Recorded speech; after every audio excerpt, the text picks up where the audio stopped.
Et salut tout le monde, c'est Jean Tiger Shark et je se trouve pour une nouvelle vidéo sur les présentations des F1 de 2020. Ça y est, enfin le bal s'ouvre et c'est un petit peu imprévu, on va en parler juste après.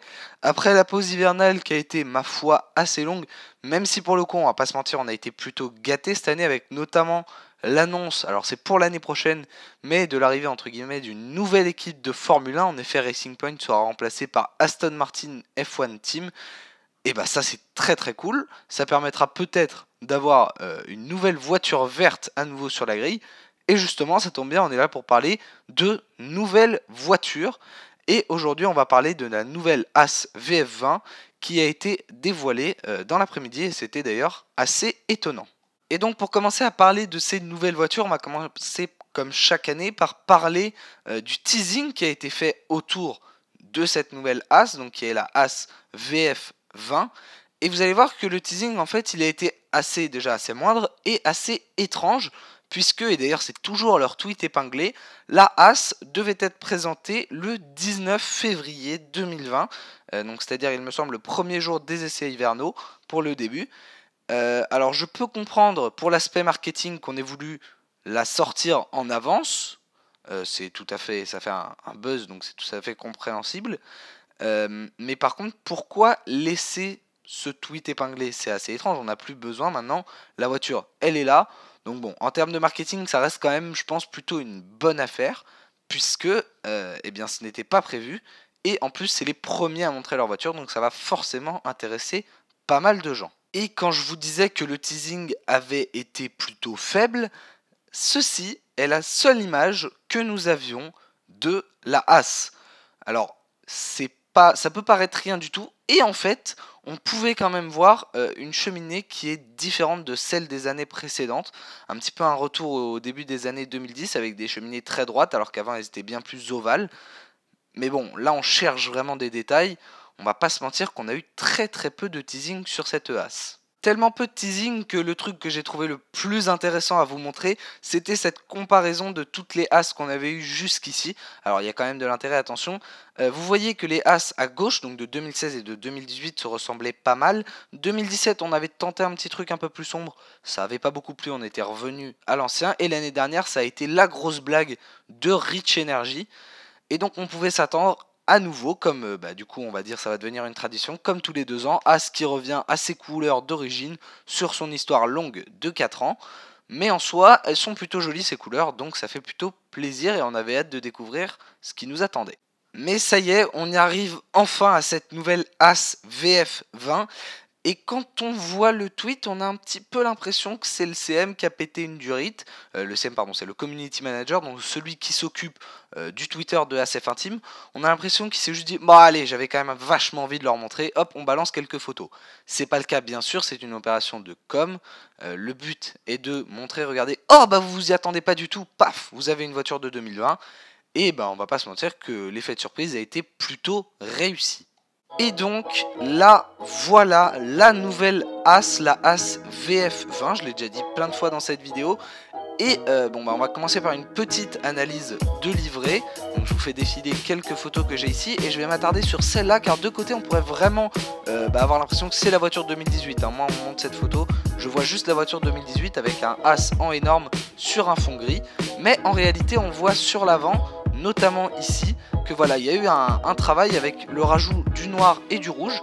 Je trouve ça assez joli, même si malheureusement le design, surtout ceci en fait, ça donne vraiment l'impression des livrets de base qu'on vous propose dans un jeu de course où on vous propose de personnaliser votre voiture avec un semblant de décor en flèche. Mais en réalité, ça reste quand même plutôt joli.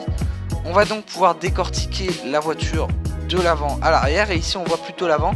Et moi le premier truc qui me marque quand je vois cette photo, c'est waouh, elle est vraiment énorme. Cette Haas est vraiment très grosse, très imposante.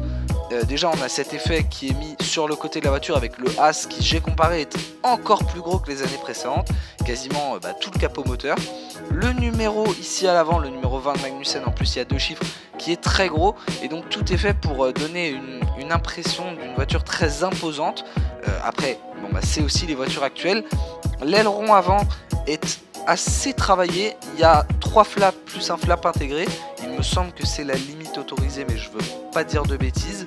On remarque quand même que la voiture ressemble beaucoup à la Ferrari de l'année précédente, on y reviendra un peu plus tard, mais bon, ça c'est pas étonnant, on sait qu'il y a une collaboration entre Haas et Ferrari.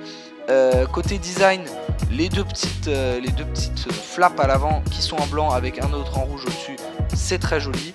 Mais il n'y a pas beaucoup de détails sur cet aileron. On voit ici juste des choses qui sont faites pour fixer, pour régler.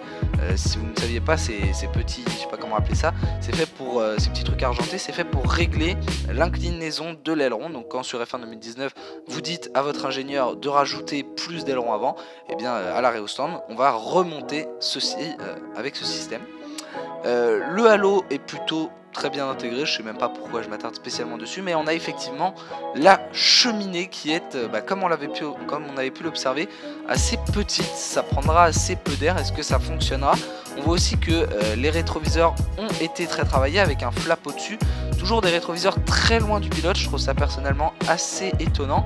Et on peut voir un premier travail sur les déflecteurs qui ici ne semble pas énorme, mais par contre derrière, je sais pas si on peut bien voir, mais il y a des petites ailettes qui sont vraiment à l'arrière. Et ben je trouve ça vraiment, on voit qu'il y a du gros détail.